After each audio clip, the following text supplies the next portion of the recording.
Donc, correction de l'exercice 5, page 45 sur les homothéties. Alors, on vous donne un tableau entre des points et leur image, donc P qui se transforme en S, R qui se transforme en A, O qui se transforme en L, C qui se transforme en I, H qui se transforme en N, et E qui reste E. Et on vous indique dans l'énoncé que K est égal à 5, puisqu'on dit que le rapport de l'homothétie est égal à 5. Je crois que c'est indiqué un homothétie de rapport 5. C'est vraiment dit au début. Alors, la première question, de vous demander sur cette homothétie, quel est le centre? Le centre d'une homothétie a cette petite particularité, c'est qu'elle ne change pas. C'est-à-dire qu'en fait, E va se transformer en E. C'est normal puisque la distance entre le centre et E étant 0, si vous multipliez 0 par quel que soit un coefficient, que ce soit 1, que ce soit moins 14, que ce soit 100, etc., ça restera 0. Donc vous ne bougez pas et la distance qu'il y a entre l'image de E et ce centre est toujours 0. Donc en fait, le centre ne bouge pas sur une homothétie. Donc, comment on justifie ça? Le centre ne change pas, et vous avez donc ici le centre de l'homothétie.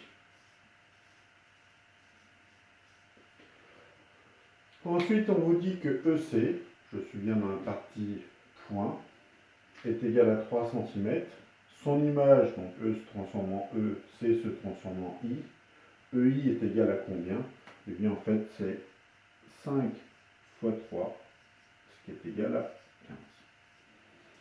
15 cm, bien évidemment, puisqu'on est en centimètres. Surtout pas oublier l'unité.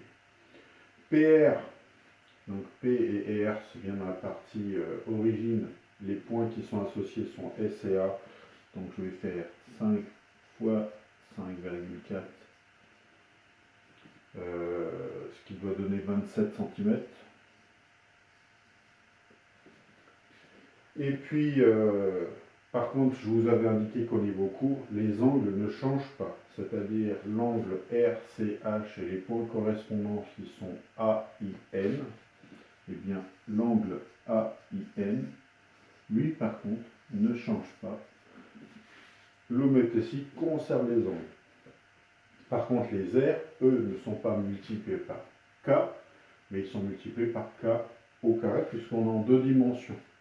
Donc, l'air, donc R qui est ici OH, ça fait ALN,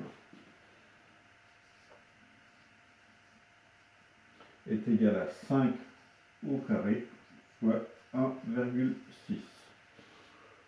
Donc, si on fait ce calcul de tête, ça fait 5, 8, je dirais 40 cm². Donc, surtout ne pas oublier de mettre au carré le coefficient multiplicateur. Voilà.